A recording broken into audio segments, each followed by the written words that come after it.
Polde Bibič, igralec. Največjo srečo, zadovoljstvo, nagrado pomeni igralcu, če ga gledalci sprejmejo. Tako pravimo v gledališču. Sprejeli so nas. Ali niso nas sprejeli. Če gledalci igro in igralce sprejmejo, pomeni, da je predstava zrasla v dogodek. In to se začuti že med samo predstavo. Takrat se spleta nit medsebojnega doživljanja. Gledalci sprejemajo igralčevo energijo in mu vračajo svojo. Obe energiji se med seboj oplajata v doživetje. Sprejemanje in oddajanje energije pa je dejanje ljubezni. Ljubezen je nerazumska, lahko tudi nerazumna, vendar daje moč, zanos. Ljubezen je tisti vzgib, ki omogoči, da gledališka predstava postane doživetje.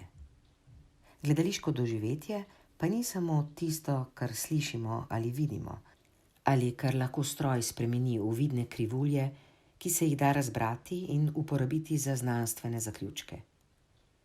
Kar je pri gledališkem doživetju najlepše, je tisto, česar doslej še noben stroj ni zaznal, kar je neizmerljivo, kar lahko začuti samo občutljiva duša, ki sedi spodaj v gledališki dvorani. To je doživetje, ko se izmenja neka najprej še neznana človeška energija med igralcem in med gledalci. Tega se ne da doživeti ne pri predvajanju filma, ne pri televizijski oddaji, pri nobeni teh konzerviranih umetnosti. Pri kinopredstavi se pretaka vsaj energija doživetja med gledalci. Pri gledanju televizije iz domačega naslanjača pa se mora človek zadovoljiti sam s svojim doživetjem.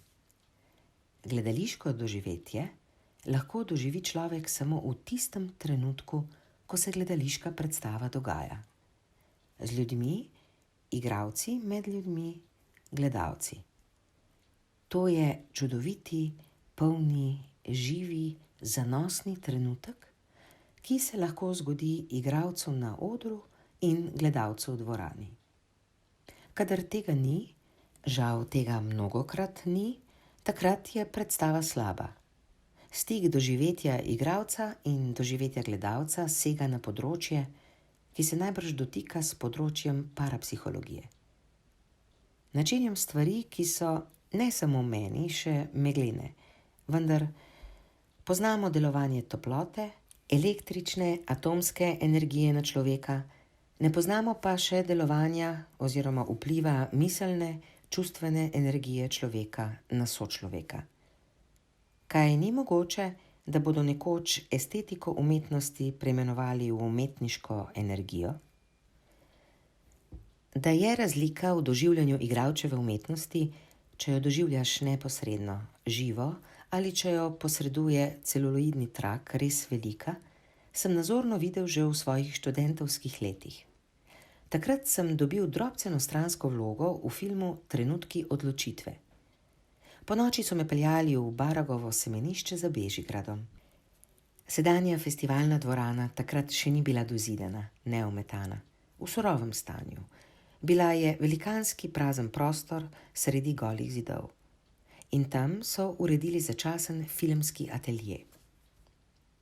Takrat sem prvič doživel, kako se snema film, obenem pa odigral svojo prvo filmsko vlogo. Pri filmu igralec vedno čaka, največ časa čaka. Tudi jaz sem takrat čakal. Vendar mi tistikrat čakanje še ni bilo nadležno kot pozneje. Ves čas sem namreč lahko gledal prizor, v katerem sta igrala Julka Staričeva in Stane Sever.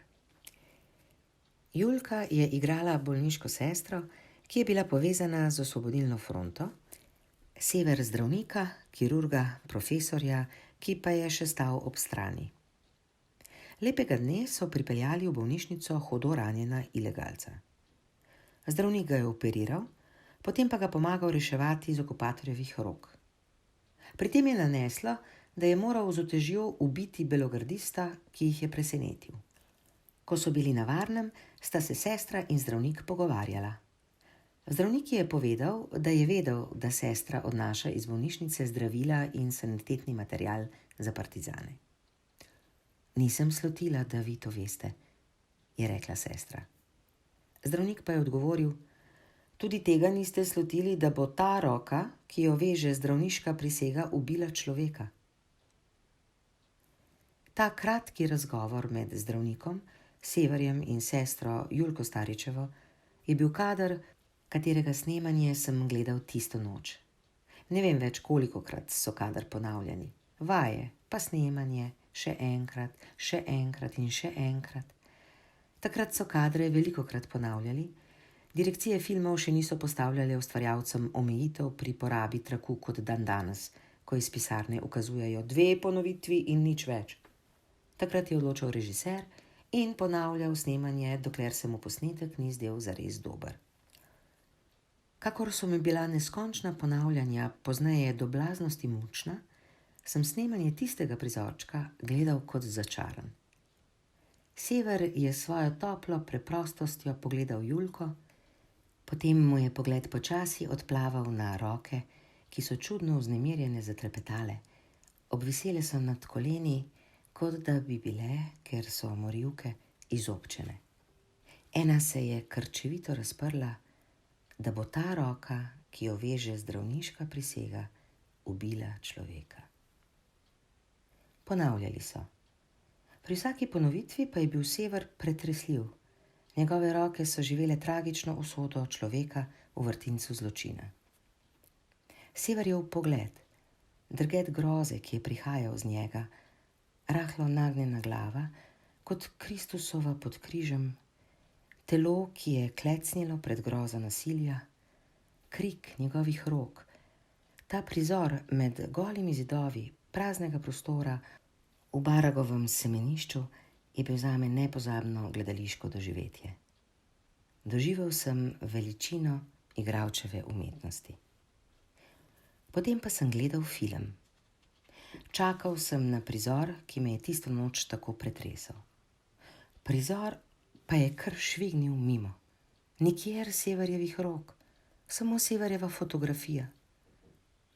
V ateljeju sem videl Severja vsega in igralo je njegovo telo od glave do nog. V kinu pa sem videl samo fotografijo Severja, ki igra. Ne le, da fotografija ni pokazala igre njegovih rok, življenja v njegovem telesu, igralca v prostoru, takrat sem predvsem neposredno čutil, kako je film mrtev. In z fotografije tudi ni prihajala tista živa igralska energija, ki sem jo doživljal, ko sem gledal Severja v živo. Kadar se doživetje, dogodek izrazi ob koncu predstave v ploskanju, ki izbruhne iz ljubezni, ne iz vljudnosti, potem je to prepotenim, zadihanim komedijantom največja nagrada. Kakšna velika slast je igralcem, ko doživljajo, kako jim gledalci vračajo ljubezen za ljubezen. Potem se zgodi kot v Mariboru, kjer gledalci na stežaj odprtih src sprejemajo predstave slovenskih gledališč na Borštnikovem srečanju, da Branku Gombaču prekipi navdušenje in zakliče: "Živela mariborska publika!" Ljudje se zasmejijo, tudi igralci. Potem pa začutijo, kako bi navsezadnje vsi najraje zaklicali z Gombačem. In kako je pusto, kadar je občinstvo hladno, ko ni razloga, da bi zaklicali: "Živela publika." Takrat bi napihnjene pametnjakoviče, vsega site in vsega naveličene snobe najraje poslal saj vemo kam. Nepozabno srečo so doživeli na primer igralci, ki so bili s Cankarjevimi Hlapci v Parizu, gledališče narodov. Takrat je slovensko gledališče prvič stopilo čez mejo, v svet. Spomin na ta nastop ljubljanske drame v njih ne bo nikoli ugasnil. Oblediti jim ga niso mogle niti drobne spletke, s katerimi jih je pričakala domača zavist. Tudi ta je neusahljiva, samo da spomin nanjo na srečo kmalu utone v pozabo. Človek se spominja samo lepega, pravijo. Čisto res pa to ni. Tudi meni je bilo dano, da sem nekajkrat doživljal srečo naših igralcev. Ni mogoče reči, kdaj je bila ta sreča največja. Zelo velika je bila na primer v Moskvi, v teatru Majakovskega. Zadnji dan gostovanja ljubljanske drame, Moljerove Skapenove zvijače, ki so zaradi naših zlatih igralcev in Ločakove režije postala ena najbolj priljubljenih predstav v vsej zgodovini ljubljanske drame. Moskovsko gledališče je bilo tisti večer razprodano, nabito. Pred predstavo so bile ulice okoli gledališča polne ljudi, ki so spraševali srečneže, ki so imeli vstopnice, če le nima kdo kakšne odveč. Veliko ljudi se je moralo vrniti na svoje domove. Konec predstave. Dvorana je eksplodirala od navdušenja. Na odru igralci, utrujeni, da so se komaj držali na nogah, toda srečni. Cavazza, Aleksandar Valič, Lojze Rozman, Mila Kačičeva, Mojca Ribičeva, Marjana Brecljeva, Hlastec, Muk, Branko Miklavc, Tone Gogala, Lenča Ferenčakova. Ko je zazvenela jugoslovanska himna, so jim spolzele solze po potnih licih. Ljudje v dvorani so stali, ploskali, vzklikali, navdušenje. Bilo je toliko sreče za igralce, da sem celo jaz zajokal. Sredi evforije skoraj 2000 Moskovčanov. Ja, jokal sem. Jaz, ki mi gre ganljivost, ganjenost, solzavost na živce. Prav sovražim vse, kar je smeravo. Takrat pa... Tega sem se spomnil, ko sem si šel gledat predstavo Marija se bori z angeli, s katero je drama gostovala v Trstu. Skoraj takšno navdušenje kot v Moskvi. Samo himne takrat ni bilo. Ljubezni do naših igralcev pa spet veliko, posebno za Štefko Drolčevo, ki jo ima tržaška publika za svojo. Ampak za svojo jo ima tudi ljubljanska in mariborska publika, slovenska, jugoslovanska. Ploskali so ji že po vseh evropskih odrih. Aplavz je grmel, jaz pa sem še kar gledal par, Marijo in Jožefa, ki ju igrata Štefka in Lojze Rozman. Gledal sem ju, kakor bi v sebi film odvijal nazaj. Ta igra mi ni bila nikdar všeč. Zame govori preveč zasebno o sicer pretresljivem položaju čeških razumnikov in umetnikov. Preveč kaže svojo osebno prizadetost. Marijino mučeništvo izrablja, da opozarja nase. Kdor ni v zaporu ali izgnan, je stremuh, oprezna rit. Skratka, razen Marije in Jožefa, v igri ni živega človeka, ki bi bil kaj vreden. Žal mi je, igra se mi zdi cenena skupaj z njenim help na koncu. Dramatik ni znal do snovi zadržati umetniške distance, ki je pogoj, da neka stvaritev postane resnična umetnina. Ostal je na ravni solzavega iskanja usmiljenja do samega sebe. Namesto da bi snov, ki je v resnici še kako pretresljiva, zrasla v tožbo in obtožbo neke usodne zagate. Štefka in Lojze pa sta pretresljivo snov, ki jo je avtor pustil v nižini plehkosti, dvignila do resnične tragičnosti, do velike izpovedi o dveh ljudeh, o njunih izjemno človeških medsebojnih odnosih. V njunih vlogah sem doživljal stisko sveta. Štefka Drolčeva, igralka Marija, velika umetnica, mučenica, ki so ji oblasti onemogočile ustvarjalno pot. Kako enostavna je Štefka kot Marija, ki rajši vztraja v samoti, v molku, kot da bi pohodila svoje prepričanje, poteptala svoje poštenje. Enostavna, obenem pa velika kot biblijska Madona, brezmadežna mati Božja.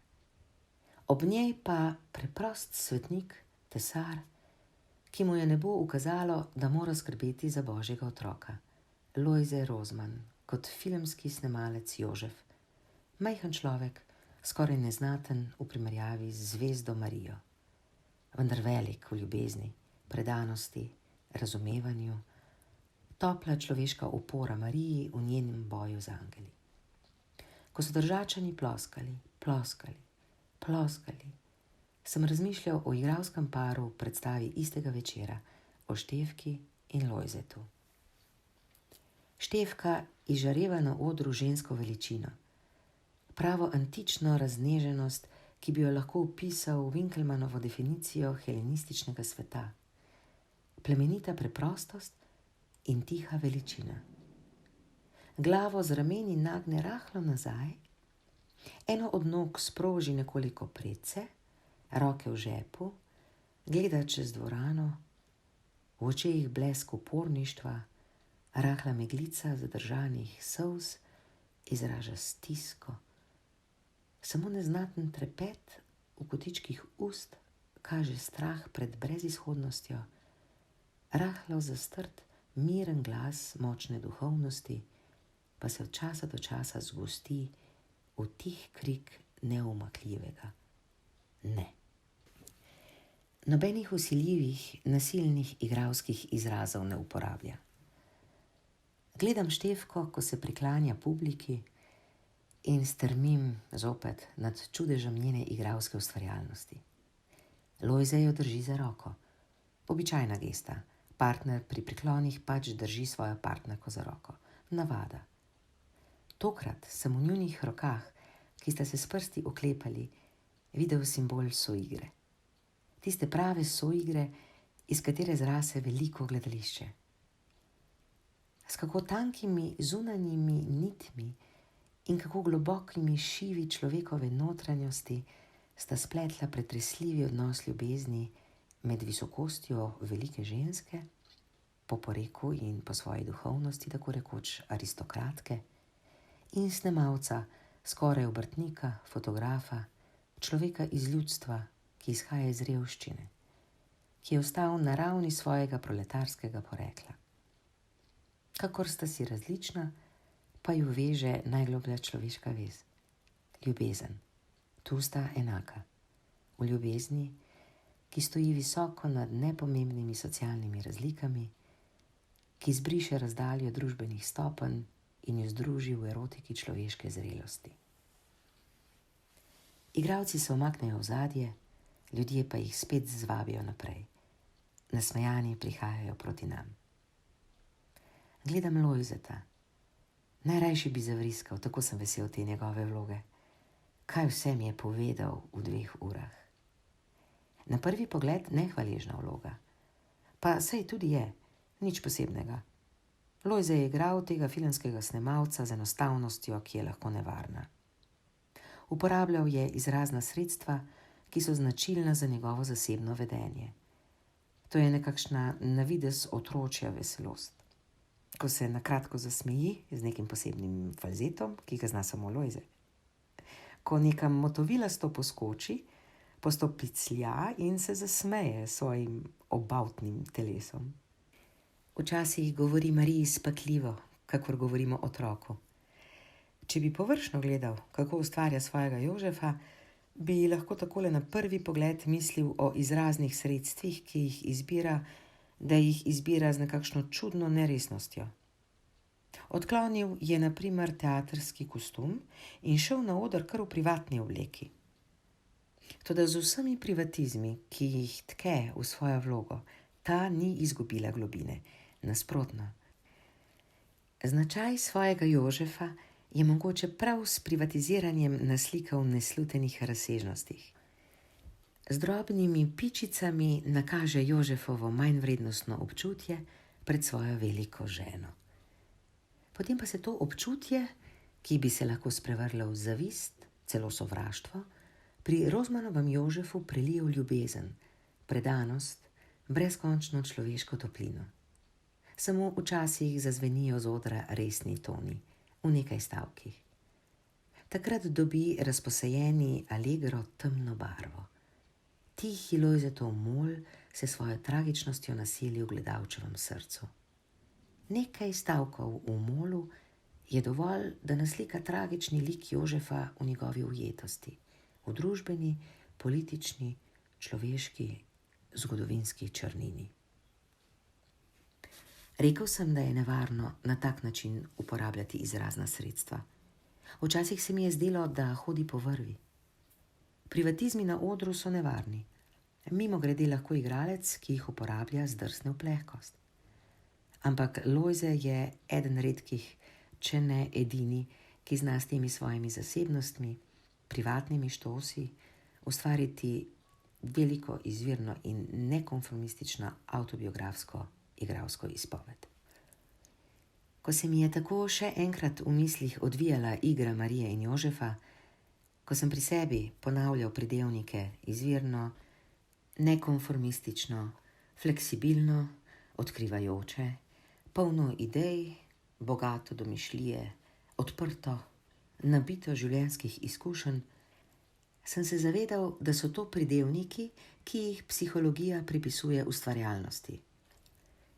Igra igralcev je bila bolj polna teh značilnosti in močnejše so bile, kakor v dramaturgiji, v tekstu. Vendar pa je tekst ustvaritev, igralski čudež pa samo poustvaritev. Kako pa je de facto, se še nismo dokončno dogovorili. Združenje dramskih umetnikov je nekoč predlagalo v Slovensko akademijo znanosti in umetnosti 2 igralca, Mihaelo Šarićevo in Vladimirja Skrbinška. Odgovor? Igralci so poustvarjalci. Mnogim se zdi neumestno, da igralce nagrajujemo s Prešernovo nagrado. Prešernove nagrade ne bodo samo za ustvarjalce, pravijo. Poglejmo v kakšno knjigo psihologije ustvarjalnosti, naprimer v Kvaščevo Psihologijo stvaralaštva, pa bomo težko našli kak oprijemljiv dokaz, da igralstvo ni ustvarjalnost. Razen misli Carla Rogersa, da je ustvarjalnost samo tisto, kar se izraža v otipljivem izdelku. To seveda igralska stvaritev ni, celo minljiva je, trenutna. Pa tudi kip, zgradba, slika ne delujejo na človeka s tistim, kar je na njih otipljivo, ampak svojo ustvarjalno energijo, ki jo preko posrednika, kamna, lesa, papirja, umetniki usmerjajo v človekova občutja. Toda moj namen ni dokazovati, kako igralstvo vendar je ustvarjalna umetnost. Saj niti vsi igralci niso prepričani o tem. Nekateri gledališki teoretiki igralcu priznavajo, da je ustvarjalec. Naprimer Vasja Predan. V neki anketi sem govoril o soustvarjalni naravi igralčevega dela. S tem sem mislil na posebnost igralčevega dela, na njegovo navezanost na skupino, na odgovornost igralca do svojih sodelavcev, soigralcev. Vasja je v mojem članku črtal. Ko sem ga na to opozoril, ker sem pač mislil, da je predpona izpadla zaradi tiskarskega škrata, me je skoraj nahrulil. Ne, tisti sem črtal namenoma. Dovolj mi je že vseh teh nad, med, pod ustvarjalnosti. Zame je igralec ustvarjalec, pa konec. Mišljeno je resno, izpade pa kot šala, kako je z igralčevo ustvarjalnostjo opravil biografski leksikon visokošolskih učiteljev univerze Edvarda Kardelja. Poglavje o Akademiji za gledališče. Igralci so poustvarjalci. Univerzitetna izdaja se pač ne more postavljati po robu mnenju Akademije znanosti in umetnosti. Uredniki pa so bili le majčkeno v dvomih. Predpono so dali v oklepaj, za vsak primer. In zdaj se znajde Levar s svojim lirom med ustvarjalci. Nekdo, ki je na primer naučil igralce plesati polko v 4. dejanju Matička, pa se šopiri med ustvarjalci. Zato je pač razumljivo, da se mnogi zbegajo, kadar je treba igralca uvrstiti med Gustav Januš mi je pisal posvetilo v knjižico svojih pesmi. Kaj ste že igralci? Poustvarjalci. In je napisal poustvarjalcu Poldetu. Čez nekaj časa pa se je vrnil, ne mu dam za trenutek knjižico s posvetilom, da ga mora popraviti. Prečrtal je po. Hvala, Januš. Zaradi takih stvari ni, da bi se človek vznemirjal. To so življenjsko nepomembne reči. Bistven je trenutek, ko zaživi gledališki dogodek. Takrat je igralec do konca ustvarjalen. Ustvarja iz sebe in skozi sebe in samim sabo umetnino, ki je beseda in muzika in slika in ples. Predvsem pa resnica o življenju in človeku.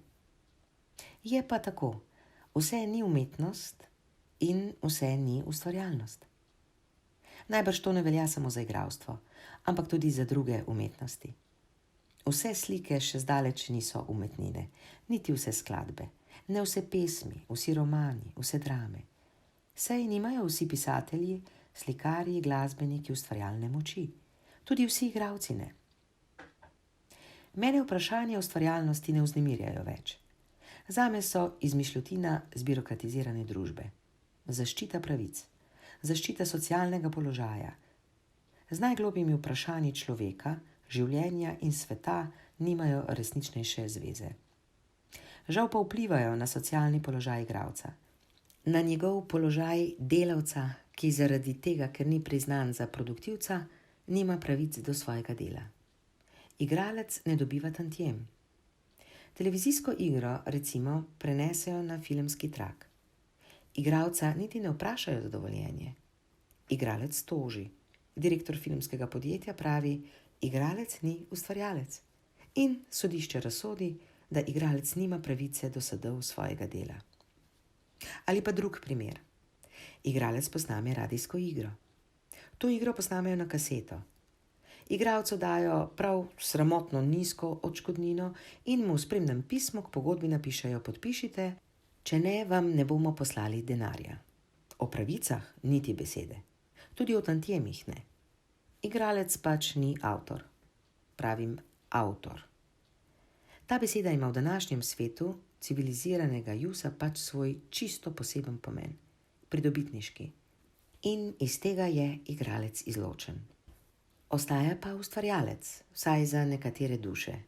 Nežne, mehke, pesniške, občutljive, čuteče, ženske duše. Moški značaji, trdi ljudje, niso za teater. Na deželi so na predstave hodili predvsem otroci in ženske. Ko sem s svojimi nastopi gostoval po slovenski deželi, sem imel pretežno žensko občinstvo in otroško, moških je bilo malo. Tudi televizijskih iger ne gledajo možakarji, ne hodijo v kino. Svet igralstva je svet slabištva, svet čustva, ne svet razumstva. V gimnaziji sem imel sošolca. Bila sva, se mi zdi, prijatelja. Bil je z dežele doma, iz kmečke družine, trdne. Bil je nekaj let starejši od mene. Trden značaj. Znan je potem, da je zaradi svoje misli, zaradi svoje trdnosti moral celo v zapor. To je bil Jože Pučnik, ki je moral svojo zdravo kmečko pametjo in svojo umsko sposobnostjo v tujino. Ko sva končala gimnazijo, so se najine poti razšle. On je šel na filozofijo, jaz v teater. In bolj, ko me je gnetla teatrska miselnost, gledališki način življenja, bolj, ko sem postajal tudi po značaju igralec, bolj sva se razhajala. Svet teatra je bil zanj neresen, otročji. Že v gimnaziji ni hodil v gledališče. Takrat sem mislil, da zato, ker je vozač. Vsak dan se je z vlakom vozil v šolo. Po predstavi pa ni bilo vlaka, s katerim bi se lahko vrnil v svoj črešnjevec. In ko sem začel živeti gledališko življenje, sem začutil, da to ni bil razlog, da ni hodil v gledališče, ker če bi ga vleklo v gledališče, bi našel rešitev. Pučniku je bil svet gledališča tuj. Ne vem, kako je bilo pozneje z njim, v mladih letih je videl prekleto malo predstav. Njegova kmečka trda strogost možatega razuma gledališča ni trpela.